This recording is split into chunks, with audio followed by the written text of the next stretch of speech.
Malin anakku. Aku tak punya ibu sepertimu. Mengejutkan, tubuh Malin berubah menjadi batu.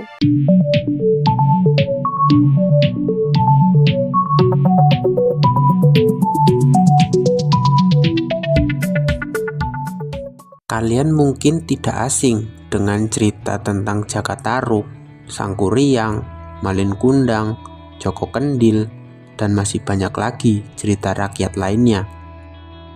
Ya, cerita rakyat. Cerita rakyat merupakan cerita yang berasal dari masyarakat pada masa lampau. Cerita rakyat merupakan bagian dari sastra lisan. Pengertian sastra lisan sendiri adalah sebuah karya sastra yang disampaikan secara luas dari mulut ke mulut dan diturunkan dari satu generasi ke generasi lainnya. Karena disampaikan secara lisan, maka suatu cerita memiliki berbagai versi berbeda dan sangat sulit untuk mengetahui siapa pengarangnya.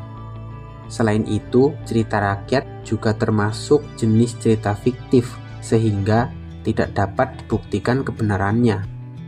Dari sekian banyak cerita rakyat yang tersebar, ada beberapa di antaranya membawa unsur lokal suatu daerah, sehingga sangat dipercaya oleh masyarakat.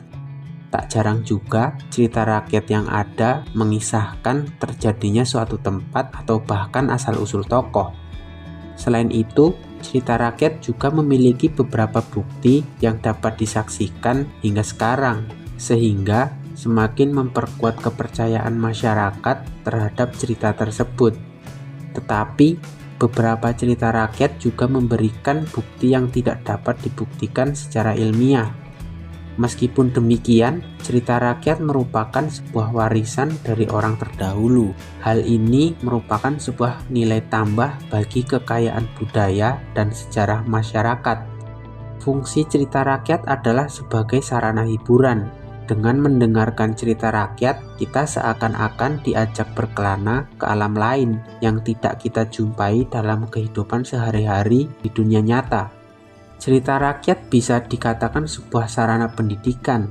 Pada dasarnya, cerita rakyat ingin menyampaikan pesan atau amanat yang dapat bermanfaat bagi watak dan kepribadian para pendengarnya. Karena dalam cerita rakyat biasanya terdapat ajaran-ajaran etika dan moral yang bisa dipakai sebagai pedoman bagi masyarakat, sehingga bisa menjadi sarana penguat nilai-nilai sosial dan budaya dalam masyarakat di suatu daerah di mana cerita tersebut berkembang.